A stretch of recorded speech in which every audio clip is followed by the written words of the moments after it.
My name is Desiree. I go by TruckerDesiree on the internet. I am a truck driver. I work for Covenant Transport. I've been driving almost 3 years.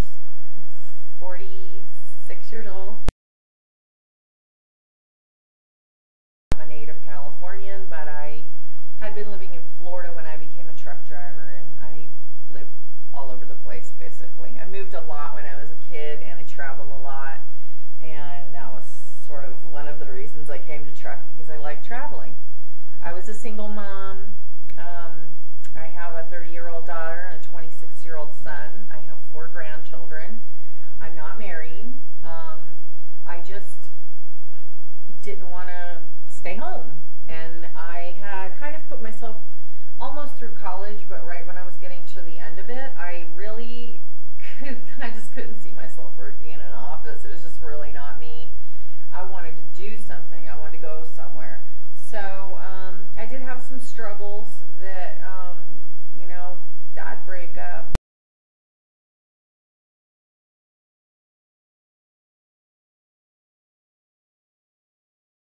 I wrote about my student truck driver story on a website called AskTheTrucker.com. It's called A Day in the Life of a Lady Trucker. It takes about 2 days to read it all, and it talks about all the trials and tribulations that I went through as a student. I had a pretty difficult time trying to make it through, and what I found was there was a lot of mechanisms in the system to make me fail, and it was really up to me to find out what they were and overcome them. And the reason I wrote the story is to help other people, because I saw a lot of people that should have made it that didn't make it, and a lot of people that should not be on the highway that made it because they were brown-nosing the right person, basically. So that kind of made me upset, because when you think about highway safety, then you're going, okay, this person should not be out here and this person should. What is going on? And it was a communication problem. So that was what kind of got me started. What made me stay involved in it was people tried to cover up my story. And I thought, wow, that's very dangerous. That is really not cool, because with regards to the women, there have been some pretty violent situations that have happened because they didn't know, and they didn't know anybody, and women don't generally communicate. When you come to a company, there are a lot of women truckers. It's just the nature of the job is so isolated. You don't see each other. You might see a woman at a fuel stop, I'll go to the fuel stop, and every single bay is women. But we fuel and we leave because we're all on schedules. We don't have time to sit around and shoot the shit. So the social media and Facebook has been a really great way for us to start talking to each other and saying, hey, this happened, what do you do? It's been really, it's amazing to have truckers being able to talk outside their cabs for the first time ever.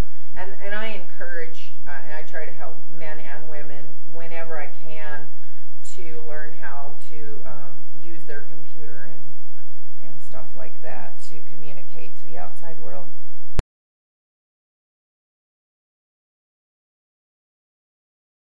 I guess it's just basically a behind the scenes. I've always liked the whole behind the scenes shows, and seeing how the final product comes out and who is back there. Nobody really takes into account, like we go and we see shows where they're on the production line and we see how the ketchup is made and the tomatoes come out of the farm and they come down the conveyor belt and they cook it at this. Nobody ever looks at them putting the boxes into the truck and the truck driver having to go through a blizzard and getting in the wrong directions, and getting in trouble because they weren't there on time, and getting in the loading dock and them telling you better be there on time or it's going to go on your record, and then you get there on time and they take you 10 hours to load the ketchup bottles on the truck, and then you're out of legal hours to drive, so now you're late for the person that's to receive it, and that can go on your record. And there's a lot of stuff from all these different directions that are coming on the driver, from the federal government, from the shippers and the receivers, from the carriers. They're saying you better get that load there, but the government's saying you better not get that load there. And then so you're sort of caught in the middle of all this. It's like, well, I don't want to lose my job and I don't want to do anything illegal, so what do I do? Because now I'm going to be the one left holding the bag. So that's something that people have never really looked at with truck driving. And you're always kind of having to, should I stand my ground? What should I do? I don't want to make him mad, because if I do, then I'm not going to get any miles. And things are changing right now. There's a lot of federal regulations that are getting ready to start that's going to change things for truck drivers. And they are starting to get more confident, where they're like, I'm not doing it. And I think the general public in the past has been like, oh, it's the truck drivers that make the decision to, keep rolling when they, all this stuff. So I think it's really important to tell their story.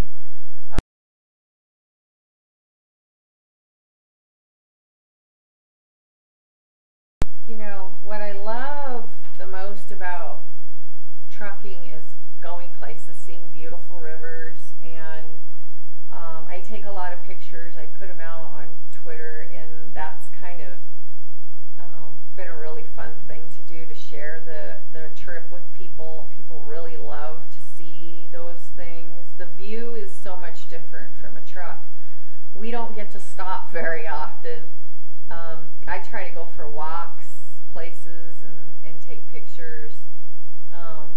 It's kind of like taking all these people on vacation with you, but you don't have to stop and take them to the bathroom and wait for them. So it's kind of like, we're stopping here, take a picture, let's go. So we've got to keep our schedule. It's like kind of like, camping sometimes, and sometimes it's, when you're stuck in a blizzard and you can't move the truck, and